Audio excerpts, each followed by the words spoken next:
So apparently I got some new troll dissing me because I am pro-state. It is the best thing we have as of now and probably for a very long time.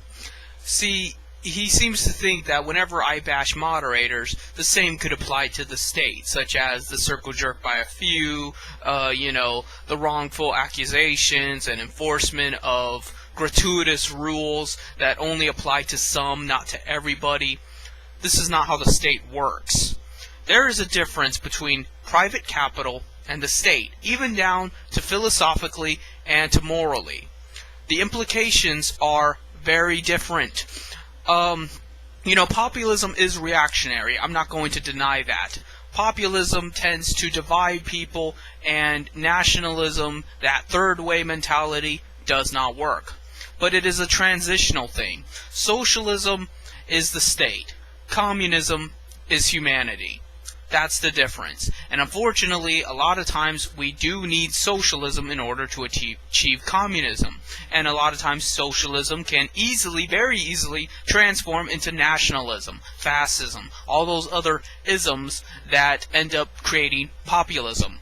But it is still the best option, because when you have the state running things, the state has every motivation to do what is right, because the state needs to take care of its people. Whether or not that's all people is the question, but the fact is it does need to take care of its people. Capitalism does not need to take care of anybody. Capitalism only needs to take care of those that own the capital. And when only a few own the capital, that sucks for everybody else. So, what motivation do forums have to defend freedom of speech? They don't. Not unless freedom of speech is important to them personally, the administrators, or because somehow their forum is at risk. The only way you're going to get capitalist-based forums to respect your freedom of speech is either by threatening them, by threatening to hack them, by threatening to hack into all their information or their site and crash it and do bullshit to it, and eventually they cave and they just submit to you.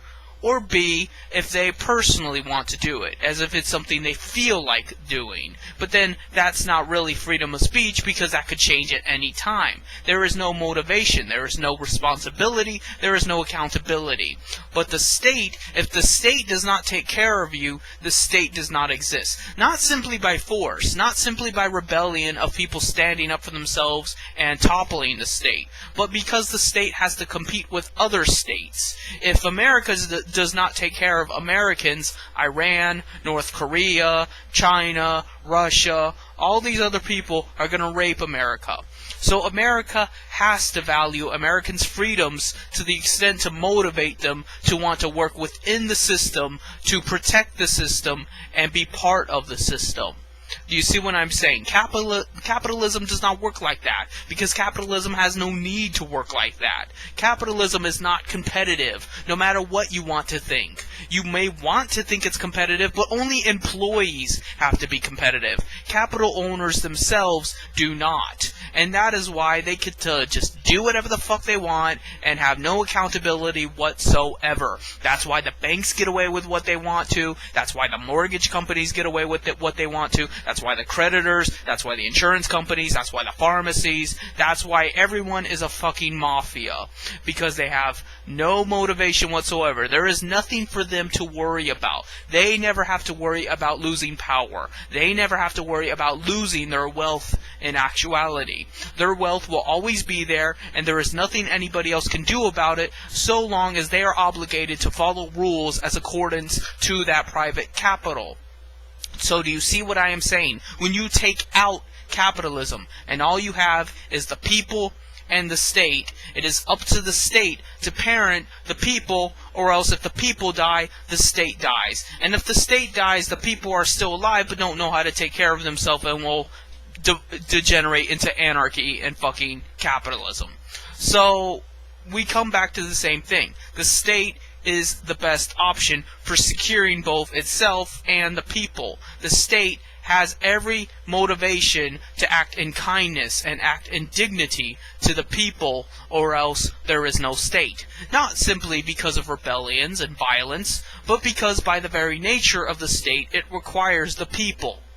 That is why the state is preferable to private capital. Now, is the state the ultimate good? No, not philosophically, not probably even physically.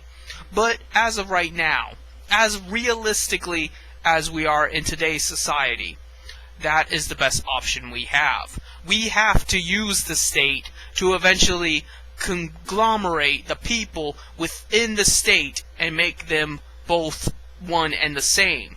That way, the state is not corrupt. That way, politicians are not liars and sociopaths who manipulate people into voting for them. And that way, they get to sit in a house for 8 years and, get whatever they want. That way, they don't have private capital owners bribing them and working together to have this huge circle jerk with more people than under private capital alone, but still not nearly enough to be equality. But yet, it is still better, because the state still needs the people. The only reason the state is bad right now is because we have capitalism. We have unbridled capitalism. No regulations whatsoever. But the moment the state wanted to, it could press down on private capital, and it would benefit the state and it would benefit the people.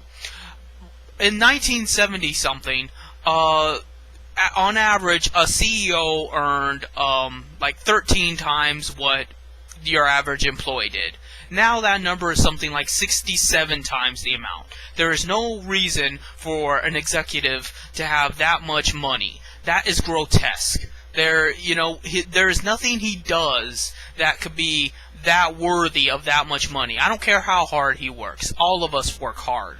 Maybe he worked hard earlier in life, going to school, making the right decisions, studying hard, not busy partying and shit. But that's why he earns 13 times the amount. That's pretty big.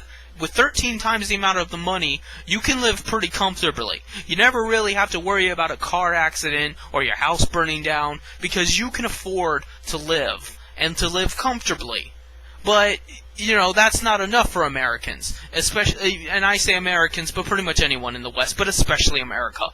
Americans need mansions. They need excess. Because it's not enough to just be comfortable. They want to be better than other people. That's what this is really about. That's why moderators do what they do. They don't do what they do for the safety of their forum. They don't do what they do because anyone is actuality being a troll or abusive or anything like that. They don't care. They're more abusive than anybody else. They do it because they want to be better than you. And they have the opportunity now to be better than you by telling you what you can and can't say and dictating you. That's what it's all about. That's why I say moderators are bullies and terrorists, because that's what bullies and terrorists do. And when the law recognizes that, we will be a lot better off. When all the capitalists are either hung or imprisoned or just severely regulated and weeded out of existence, we will all benefit. That is why the state is the ultimate good as of now and for probably a very long time.